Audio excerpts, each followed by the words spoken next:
J'arrive pas à croire qu'on ne trouve pas de traitement pour moi. Qu'est-ce que je vais faire? C'est comme si on t'a lancé ça, Martha. Tu as quand même 18 ans. Et à 18 ans tu pisses encore au lit. J'ai tellement honte. S'il te plaît, ne le dis à personne. Si les gens l'apprennent au lycée, je suis fichue. Ce matin, j'étais si surprise de voir le lit trempé. Puis l'odeur d'urine m'a choquée. J'ai d'abord cru que c'était le chien. Mais en découvrant que c'était toi, je n'ai pu y croire. Est-ce que tes parents sont au courant? Est-ce un problème de santé? Il faut en parler. Mes parents sont les seuls à être au courant, et cela a toujours été une épreuve difficile. Lorsque mes cousins venaient en vacances, je devais dormir seule dans une chambre avec la fenêtre grande ouverte pour éviter que l'odeur d'urine ne se répande dans toute la maison. Cette situation était humiliante, mais mes parents m'ont toujours couverte et protégée, pour lesquels je leur serai éternellement reconnaissante. Aujourd'hui, c'est un lourd secret que je porte. Tu es la première et la seule personne en dehors d'eux à qui je me confie. C'est à la fois effrayant et libérateur de te le dire. Merci de ton écoute. C'est vraiment triste. Écoute, je te soutiens. Et comme nous sommes à l'hôpital, j'espère qu'on pourra trouver une solution. Merci Elisabeth, tu es vraiment une amie. Je pars prendre les résultats de mes examens et après on rentre. Quoi? Elisabeth a découvert que tu faisais pipi au lit? Oui maman. Martha, tu vas nous perdre. Quelle honte d'avoir à retourner dans cet endroit. Nous avons porté ce secret seul, le cachant au monde entier, même à notre propre famille.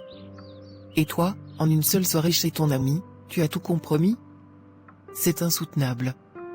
Je t'avais pourtant mis en garde, ne va pas dormir là-bas. Tu as insisté, sans mesurer les conséquences. Maintenant, assume. Ne sois pas surprise si, à cause de cela, la rancœur grandit autour de vous et que chacun vous le reproche amèrement. Elle m'a promis de ne rien dire à personne maman. Et je la crois. C'est ma meilleure amie. Elle n'en me ferait pas de mal. Tu n'as vraiment rien compris à la vie, toi. C'est incroyable, tu seras très surprise. Ma copine. C'est comment? Tu m'as abandonné, hein? Tu as fait soirée pyjama hier avec ta meilleure amie. En parlant même de cette soirée. Tu ne croiras jamais ce que j'ai appris. C'est rocambolesque. Raconte-moi les potins. Vas-y. Martha pisse encore au lit à son âge. Elle a mouillé mes drapières. J'étais tellement étonnée. Quoi? Je ne te crois pas, c'est impossible. Puisque je te l'affirme. Nous avons même dû nous rendre à l'hôpital pour qu'elle reçoive un traitement adapté à son problème. Depuis son plus jeune âge, les crises se succèdent sans répit, c'est une véritable fontaine. Les médecins cherchent encore la cause de ce mal, qui semble la hanter continuellement.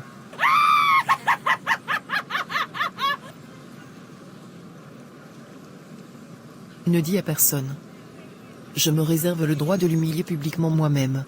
T'inquiète Elisabeth, ce genre de choses ne peut pas et ne doit pas sortir de ma bouche de toutes les façons. Mais quelle honte. C'est ridicule. Je te jure. On la voit toujours se balader partout avec des airs de fille propre et irréprochable, comme une vraie fille. Mais en réalité, c'est une vraie pisseuse, elle fait semblant alors qu'elle a des problèmes de fuite urinaire dont elle devrait plutôt s'occuper. Maman, je ne veux pas aller voir des marabouts. J'ai peur de ces gens-là.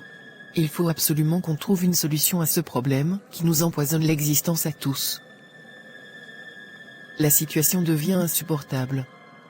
Comment veux-tu qu'un homme t'aime, te respecte, si tu ne règles pas ça? Ta meilleure amie est au courant, et crois-moi, les secrets ne restent jamais longtemps enfermés. Je suis persuadée qu'elle l'a déjà partagé à d'autres. Et toi, tu restes là, passive, comme si de rien n'était. Il est grand temps de prendre les devants et d'agir avant que la situation ne nous dépasse complètement. Oui, mais on ne peut pas aller à l'hôpital? Pourquoi forcément aller chez ces gens-là? Parce que ton problème n'est peut-être pas naturel. Peut-être il est spirituel. C'est tout. D'accord maman, si tu penses que c'est le mieux à faire. Je vais te suivre dans ça. Je vais partager ce qu'Elisabeth vient de me révéler dans tout le campus. Un message anonyme qui racontera tout. Demain matin, quand Martha arrivera, elle sera accueillie par les rires de tous. Regardez Martha la pisseuse. Elle n'a donc aucune honte? À son âge, faire pipi au lit comme un bébé. La pauvre fille va comprendre ce que signifie l'humiliation publique. Tout le monde saura son secret honteux.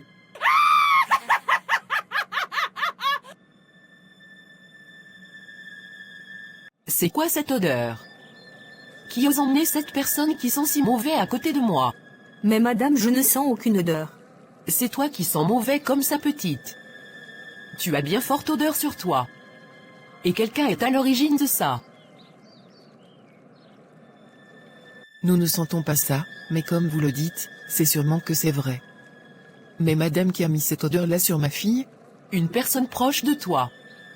À qui tu as fait du mal à causer tout ça. Tu dois demander pardon pour que ta fille soit libérée de tout ça. C'est de ta faute. Et rien que de ta faute. Mais comment ça? Qu'est-ce que j'ai fait? Tu prétends n'avoir jamais nui à personne? Réfléchis bien. Dans ton passé, tu as brisé une personne qui t'avait accordé sa confiance. Cette dernière a jeté un sort sur ton enfant en retour. La solution? Identifie cette personne et implore son pardon. En attendant, utilise ces plantes, applique-les sur ta fille matin et soir. Elles dissiperont les mauvaises odeurs et atténueront les effets de l'incontinence. Mais que ta fille se prépare à être forte, la persécution qu'elle subit ne s'arrêtera pas si facilement. Son avenir dépend entièrement de tes actions et de ta capacité à réparer tes fautes passées. Donc c'est de ma propre faute? Qu'est-ce que j'ai bien pu faire? Finalement, on a appris beaucoup de choses, maman. Tu avais raison de faire qu'on aille chez cette dame. Mais dis-moi, maman, à qui as-tu bien pu faire du mal? Je t'assure, je ne sais pas. Je réfléchis et je vais en parler à ton père le soir. Pour le moment, entrons. Et ne t'inquiète pas, ma fille, je vais tout faire pour te soigner. Personne ne va se moquer de toi.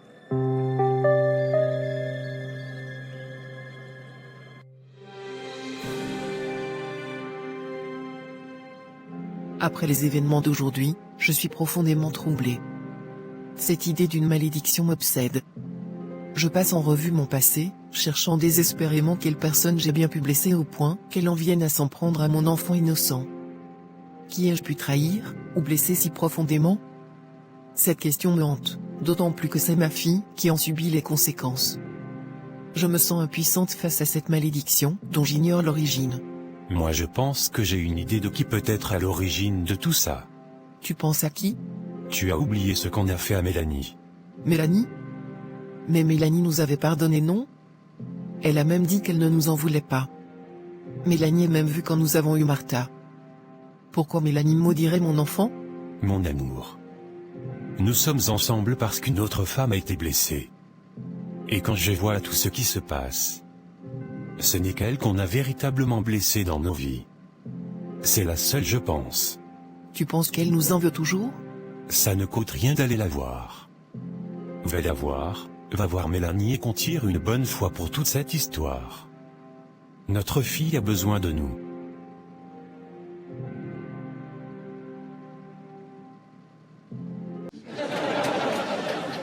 Qu'est-ce qui se passe? Pourquoi tout le monde me regarde et se marre? Ouh. Pisseuse. Regardez-moi cette pisseuse. À 18 ans, tu pisses encore au lit? De quoi tu parles? Je n'ai jamais pissé au lit? Tu veux nier? Alors que tu as dormi chez Elisabeth l'autre jour et tu as mouillé ses draps? Tu n'as même pas honte. Tu nous dégoûtes tous. Tu m'avais promis de ne le dire à personne. Tu avais promis. Je te déteste. Ma propre meilleure amie. Mais je ne te dois rien, ma pauvre. Tu n'avais qu'à ne pas salir mes draps avec tes urines. Qu'est-ce que tu crois? Mais tu avais promis. Dégage. Devant moi et porte ta honte. Toute seule.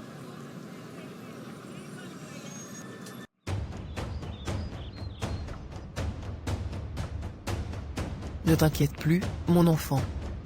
Je te promets que cette histoire va se régler. Personne n'aura plus jamais le droit de t'humilier ainsi. Je vais briser cette malédiction une bonne fois pour toutes. Moi aussi, j'ai autrefois blessé une amie chère. Le moment est venu de réparer mes torts. ta souffrance m'a ouvert les yeux. Je mettrai tout en œuvre pour que tu retrouves ta dignité et ta paix. Cette épreuve prendra fin, je te le jure. D'accord maman. Je m'appelle Nadine, et je vais vous raconter mon histoire. C'est ici que se trouve la raison pour laquelle ma fille est maudite et souffre d'énurésie depuis sa naissance, sans que rien n'y fasse. Les médecins n'ont jamais rien diagnostiqué, mais les tradipraticiens, eux, m'ont affirmé que la cause venait de moi. Alors, j'ai pris une décision, réparer mes torts, une bonne fois pour toutes. Remontons 20 ans en arrière.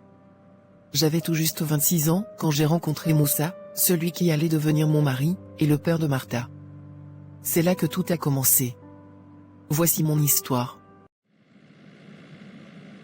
J'ai hâte d'être à ce soir. On va faire la fête comme des folles. Oui, ça faisait longtemps, Mélanie. On le mérite, on n'a pas arrêté depuis janvier avec le travail. Et puis j'ai envie de rencontrer quelqu'un.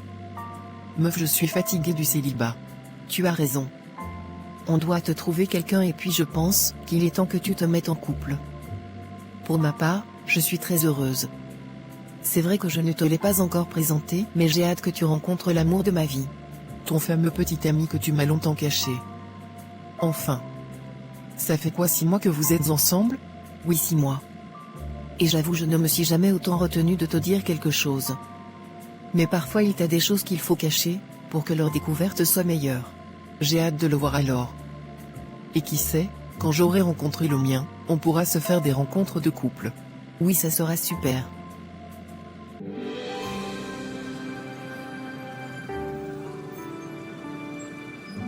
Je sens que tu as hâte d'être à ce soir. Oui bébé, j'ai hâte de faire la fête. Si tu savais comment ça m'a manqué. En plus, je vais te présenter ma copine aujourd'hui. Ma meilleure amie. Je t'ai beaucoup parlé d'elle, non? Oui, j'ai hâte de la rencontrer. Si elle est aussi jolie et gentille que toi, je sens que je vais l'aimer. Aime-la mais pas trop alors. Du moins pas plus que moi. J'adore quand tu fais ta jalouse. Tu es au courant. Il y a le nouveau responsable commercial qui arrive aujourd'hui. Le nouveau? Je pensais qu'on n'avait pas besoin d'être deux pour faire ce travail. T'inquiète pas, tu n'es pas en danger. C'est juste quelqu'un avec qui tu vas travailler pour améliorer les ventes. Mais tu fais déjà un excellent travail. Oui, mais tu sais comment ça se passe quand deux personnes partagent le même poste, les tensions sont inévitables. Même si je ne me sens pas directement menacée, cette rivalité latente finit par peser. Personnellement, je déteste cette atmosphère de compétition permanente. Mais après tout, si le PDG a choisi d'embaucher un autre responsable commercial, il doit avoir ses raisons.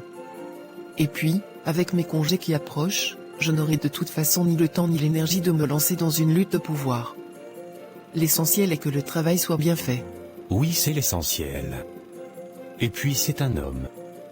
Toi qui n'aimes pas travailler avec les femmes. Tu seras contente. Et de ce que j'ai vu, il est plutôt beau gosse. Tu pourras peut-être sortir du célibat enfin.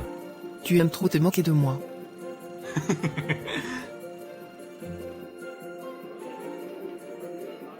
Bonjour Nadine. On m'a fait comprendre que vous êtes ma nouvelle collègue. Je suis enchanté de vous rencontrer. Oui, c'est vous Moussa? L'épine sous mon pied? Voyons. Nadine, je pense qu'on peut travailler ensemble et que ça donne une belle équipe. Je suis d'accord, Moussa, c'est juste que je ne comprends pas pourquoi mon directeur a engagé une autre personne alors que j'ai eu à penser que je faisais un excellent travail. Mais bon. Vous avez l'air fatigué, ne vous inquiétez pas, je vais assurer nos arrières à tous. Pour qu'on puisse rester dans un environnement sain. Ensemble. C'est le moment de faire la fête. Ce soir on s'amuse. On boit et on s'éclate. On oublie tout. Oui, et puis même si on se saoule, ton petit ami a une voiture, il va venir nous chercher, non? Nadine, ne t'inquiète pas, il assure nos arrières. Profite et ramène un mec. J'espère que ce soir le dieu des relations amoureuses va te porter chance. Je t'ai même pas dit? Mon nouveau collègue est mon Jean jusqu'à. Il est incroyablement beau gosse. Donc ce soir je pense juste que je vais m'amuser, mais je compte bien séduire mon collègue. Ça. C'est ma copine. Drague-les tous. Et fais ton choix, tu es jeune.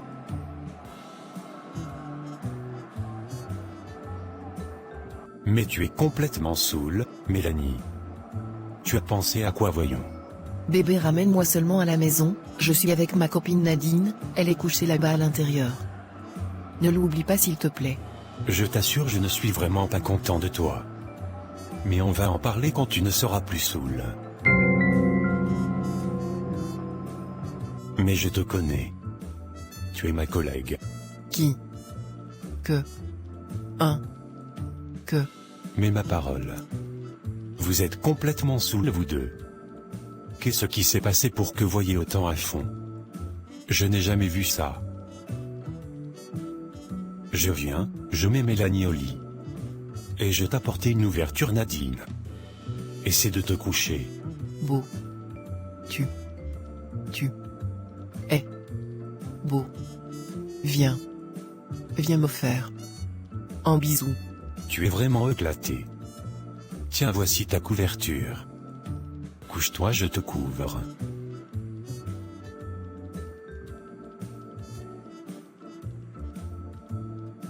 Mais qu'est-ce que tu fais?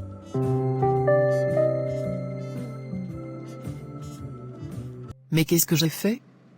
Les souvenirs sont flous, mais je me revois embrasser Moussa. Qui n'est autre que le petit ami de ma meilleure amie. Quelle idiote j'ai été. Comment vais-je pouvoir regarder mon ami en face après cette trahison? L'alcool m'a fait perdre tout contrôle, tous mes principes. Je le jure, plus une seule goutte d'alcool. Cette erreur me hante très longtemps. Hey, salut collègue. Je te dépose. Non merci.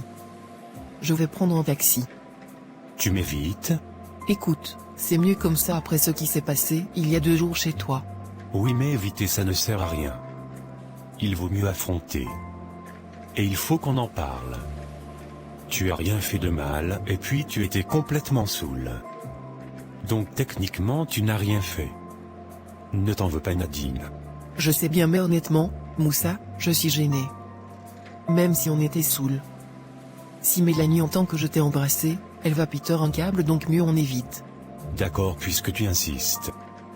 Mais je veux que tu saches que tu n'as rien à te reprocher honnêtement. Tu n'as rien fait.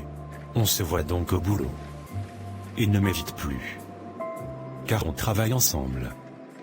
D'accord? D'accord. Mais Nadine, j'ai comme l'impression que tu m'évites depuis 2 jours. Qu'est-ce qu'il y a? Non. Je ne t'évite pas, je suis seulement très occupé. Tu sais, on a fait la fête et j'ai plein de dossiers à gérer ce soir. D'accord, puisque tu ne m'évites pas, accepte mon invitation, viens dîner à la maison ce week-end avec Moussa. Comme ça, tu pourras faire sa connaissance officiellement, dans des conditions bien plus convenables que la dernière fois. Tu pourras découvrir sa vraie personnalité, loin de l'ambiance alcoolisée de votre première rencontre. Qu'en dis-tu? Ce serait l'occasion parfaite de repartir sur de bonnes bases. Je ne sais pas si j'aurai le temps. Honnêtement. Mais je vais faire l'effort. C'est incroyable. Honnêtement. Si tu ne viens pas là vraiment, je saurai que tu m'en veux. Allez. Essaie de sourire. Promis, je serai là.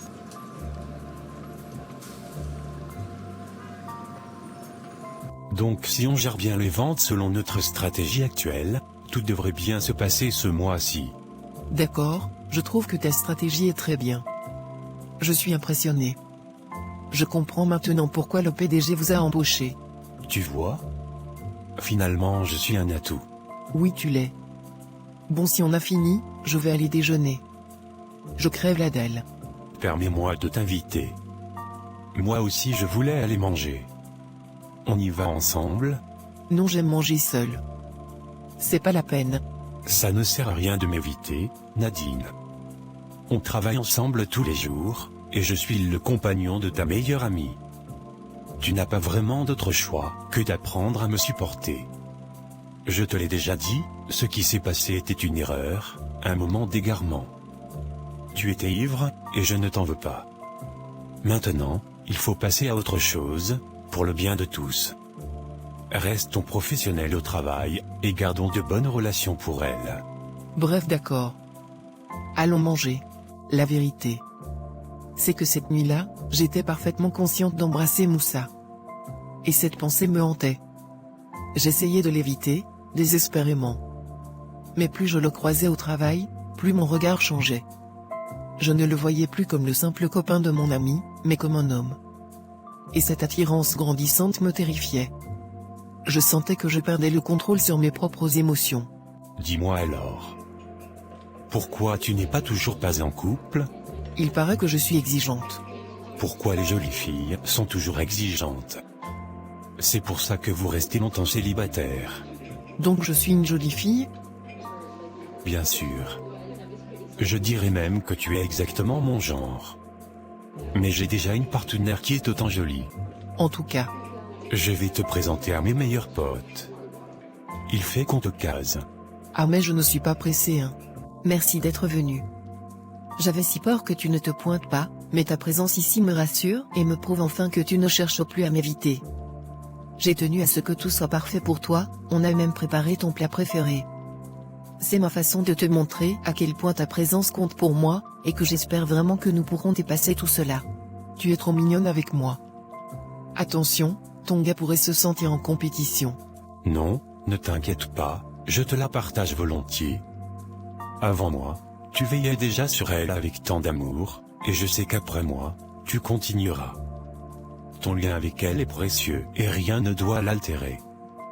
Nous pouvons tous les deux compter l'un sur l'autre pour son bonheur. Il n'y aura d'après ou bien tu comptes la quitter. Jamais je ne vais la quitter. Merci de m'avoir accompagné à la pharmacie, je me sentais vraiment mal. Je ne pouvais pas voir ma collègue faiblir, et la laisser comme ça. Je devais t'aider. Prends tes médicaments et je te ramène à la maison. Nous allons faire ces rapports plus tard. Merci, c'est vraiment gentil, je me sens vraiment mal. Ça va mieux? Oui, mais j'ai pris mes médicaments le ventre vide. Il faut que je mange. Tu veux que je commande à manger? Dis-moi seulement je commande.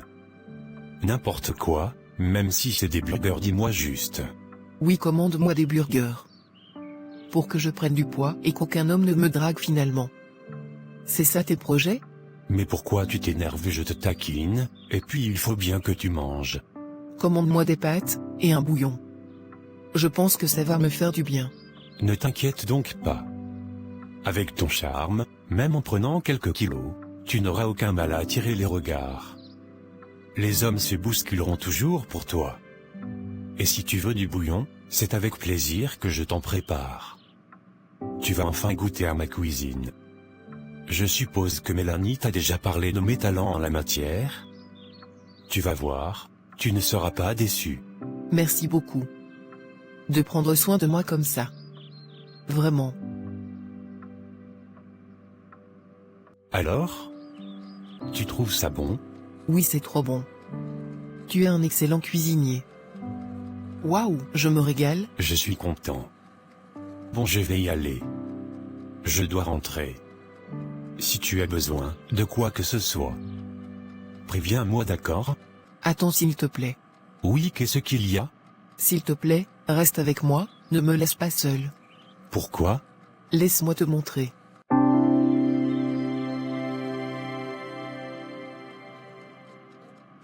Mais qu'est-ce que tu fais? Est-ce que je suis la seule à ressentir cette tension entre nous, Moussa? Dis-moi la vérité. Je vois bien ton regard sur moi, ta manière de te pencher quand tu me parles, ces moments complices que nous partageons. Tu ne peux pas nier cette connexion. Je ne suis pas fier de mes sentiments, mais ils sont là, persistants. Depuis notre rencontre, ton attention, ta façon si particulière de me traiter ont éveillé en moi quelque chose de profond. J'ai développé des sentiments pour toi, malgré moi. Et quelque chose me dit que tu le sais. Tu as raison. Et je suis tellement incapable de te dire que tu as tort. Je n'arrête pas de repousser l'idée, mais puis, Nadine, j'ai de vrais sentiments. Qu'est-ce qu'on fait? Ça risque de blesser Mélanie profondément. On peut pas lui faire ça. Écoute, pour le moment. Profitons juste.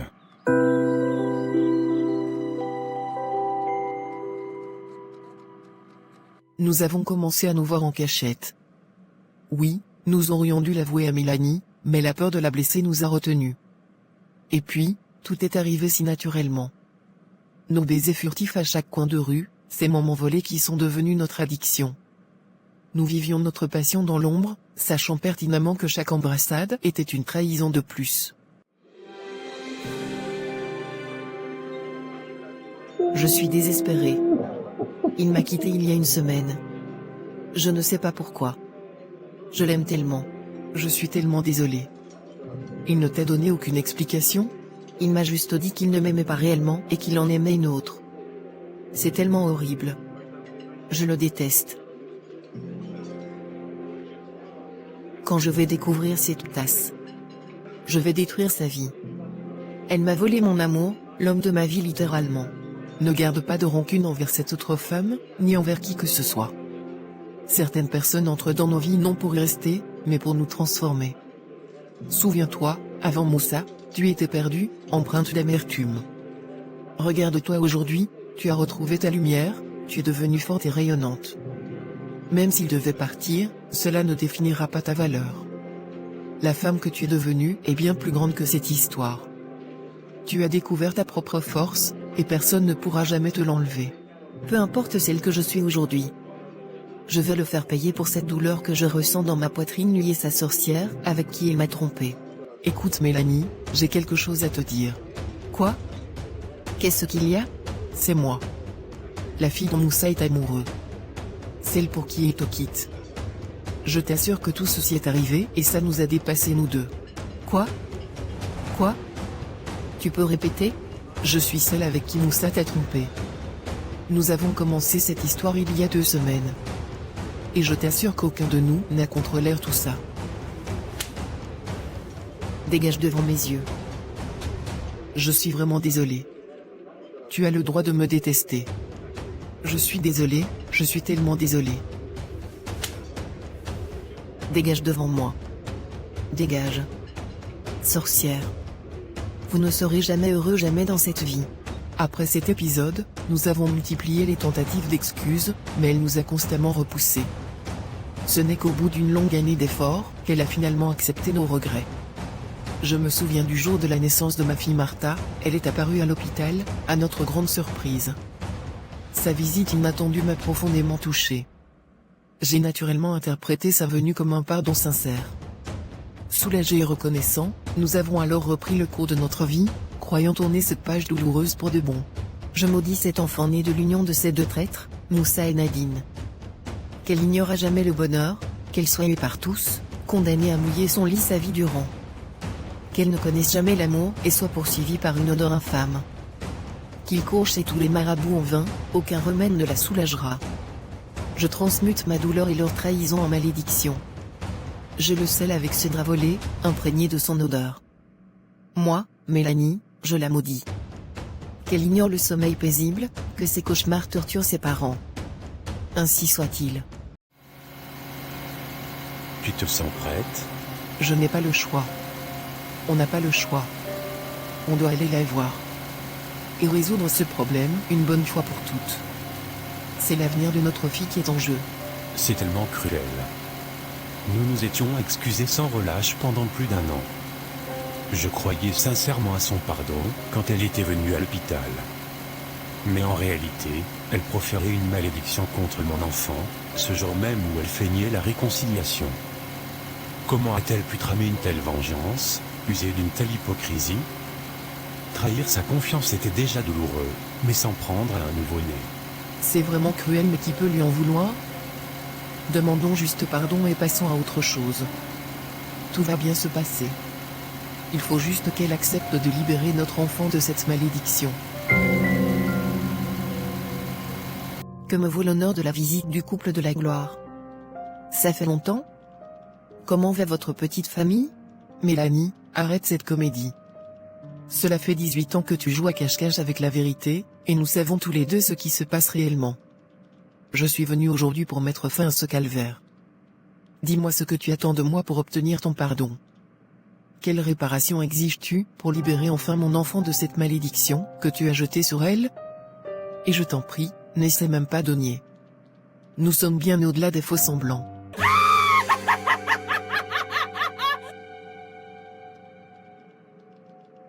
« 20 ans. Il vous a fallu 20 ans pour enfin vous souvenir du mal que vous m'avez fait. Et aujourd'hui, vous osez vous présenter devant moi, suppliant de libérer votre enfant maudit. Mais votre fille, Martha, sait-elle que ses parents doivent leur bonheur à la trahison?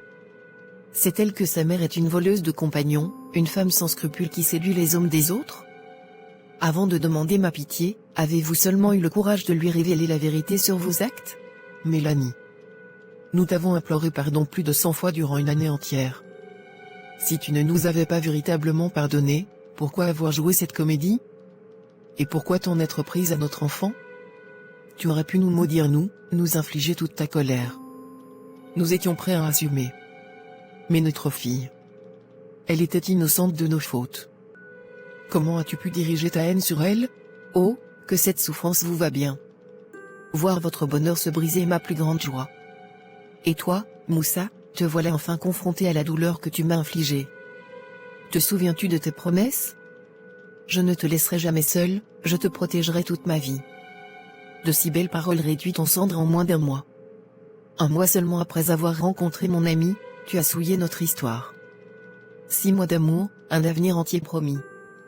Et tu m'as jeté comme une vulgaire chaussette. Aujourd'hui, votre châtiment n'est que la juste conséquence de votre trahison. Mélanie, je reconnais la gravité de mes actes. Te faire souffrir me hante, d'autant plus que je t'aimais sincèrement. Mais quand j'ai rencontré Nadine, ce fut plus fort que moi. Croyant te préserver, je suis parti, pensant atténuer ta peine. Je ne cherchais pas à justifier l'injustifiable. Mais au nom de l'amour que nous avons partagé, de l'amitié qui vous unissait, je t'implore, libère notre enfant de cette malédiction. Elle est rejetée de tous, humiliée en public. Assez de souffrance.